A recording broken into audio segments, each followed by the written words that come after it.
Après, que tu dis par rapport aux appels, par contre, ça, c'est hyper intéressant. J'ai découvert un truc il n'y a pas longtemps, et ça va probablement en intéresser pas mal d'entre vous. Déjà, le mec, ton client, il investit, si j'ai bien calculé, entre 7 et 8 000 balles par mois sur Google pour faire de la publicité. Moi, j'estime que quand tu dépenses ce budget-là et que ton business, c'est surtout du téléphone, tu devrais avoir un call tracking. Tu prends un abonnement chez Nimbata ou je ne sais pas qui, je m'en fous, je n'ai pas de part. Moi, je travaille avec Nimbata parce qu'il est connectable Zapier, il est top. Voilà, c'est un truc américain. Tu peux avoir des numéros locaux facilement européens au niveau des villes principales en France, en Suisse, etc. Donc, moi, je bosse avec Nimbata. Et ça me permet d'avoir un vrai call tracking. Parce que le problème, c'est que les numéros de transfert Google, ils sont à peu près attribués 15 minutes par annonceur. Et en fait, il suffit que quelqu'un voit la pub, il note le numéro, c'est un numéro de transfert Google, il appelle dans la journée et puis en fait, il tombe chez un autre annonceur qui n'a rien à voir avec toi. Donc ça, c'est problématique. En plus, il y a régulièrement des bugs au niveau de ces numéros de transfert. Parfois, tu appelles et puis ça dit le numéro n'est pas attribué. J'ai encore quelqu'un qui s'est plaint de ça ce matin, un des clients. Donc du coup, call tracking, tu peux posséder tes numéros, tu peux les mettre partout. Tu as un vrai tracking, tu peux avoir ça par campagne, etc. C'est top du top. Pour des gens qui font du business au téléphone, il faut absolument aller là-dessus, d'après moi. Redis le nom, s'il te plaît. Nimbata, Nimbata ou 2TA, peu importe. Après, tu en as d'autres. Hein. Je sais qu'il y a des gens qui sont très satisfaits de Dexem, par exemple. Lui, ça doit être un Français.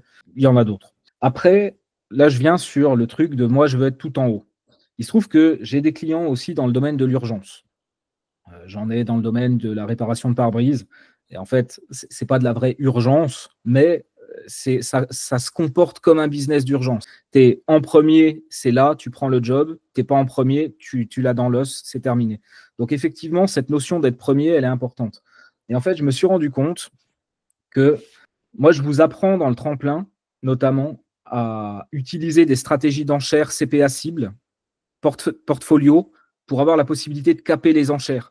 Parce que si vous vous rappelez bien, je vous ai donné un script, je crois que ça s'appelle Watchdog, qui te permet de voir globalement combien tu payes tes clics et de te rendre compte qu'à un moment donné, ça part en exponentiel. Puis que là, tu es surfacturé par Google. Il te fait payer des clics qui sont démesurés, c'est abusé. Et du coup, nous, ce qu'on disait, c'est tu regardes, dès que ça part en exponentiel, c'est la limite d'enchère qu'il faut que tu ailles mettre dans ta stratégie portefeuille CPA.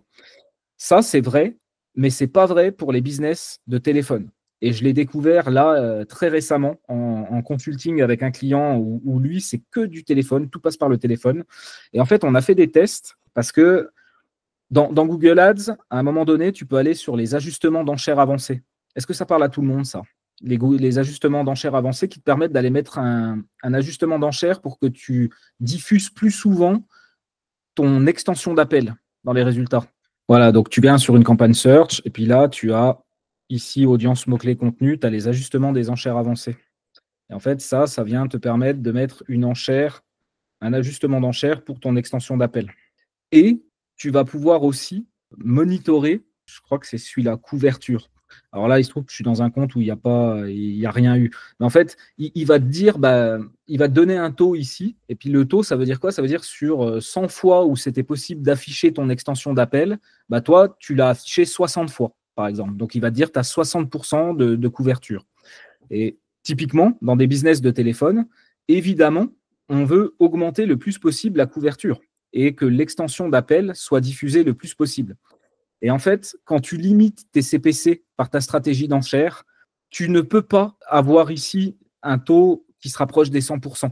Alors, je dis tu peux pas. Il faut jouer avec ta limite d'enchère pour découvrir dans quelle mesure tu vas pouvoir augmenter ta couverture ici. Donc, ça, c'est hyper intéressant et important. Dans les business d'appels téléphoniques, attention de ne pas trop brider vos CPC et de monitorer ce qui se passe ici et d'éventuellement ajuster les enchères pour que dès que c'est possible, vous balanciez votre extension d'appel. En gros, le client avec qui je bossais, c'est un énorme machin. Et c'est que du téléphone. Et ce qu'on a pu constater, c'est que les clics qu'on surpaye, on a un ajustement de plus 30% sur les ajustements pour faire sortir plus souvent possible l'extension d'appel.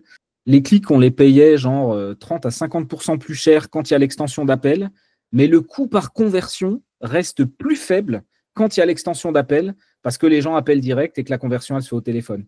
Donc, autant quand on surpaye des clics et qu'on se fait gratuitement, c'est non. Et là, le principe du watchdog, il est toujours d'actualité. Vous regardez où c'est que ça part en exponentiel. Vous mettez votre limite d'enchère. Par contre, attention, dans les business de téléphone, là, vous devez monitorer plutôt cette métrique-là. Et puis, évidemment, valider que quand tu as l'extension d'appel, ça convertit nettement plus et qu'à plus tu as de l'extension d'appel qui est diffusée, à plus c'est rentable pour le business. Donc, tout ça, ça demande un tout petit peu d'analyse. C'est pas très compliqué.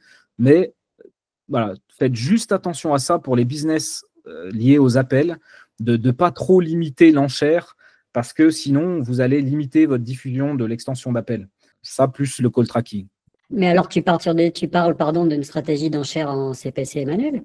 Non. Smart bidding, cet ajustement d'enchère-là est le seul qui va fonctionner alors qu'on est en smart bidding. Tu sais que peu importe l'extension, si tu es en smart bidding et que tu essaies de faire des ajustements pour les mobiles ou pour des zones géographiques ou pour des heures ou des jours, Google fait comme si il les prenait en compte, sauf que ce n'est pas pris en compte. Par contre, cet ajustement d'enchère-là, lui, il est pris en compte. Et même si tu es en smart bidding.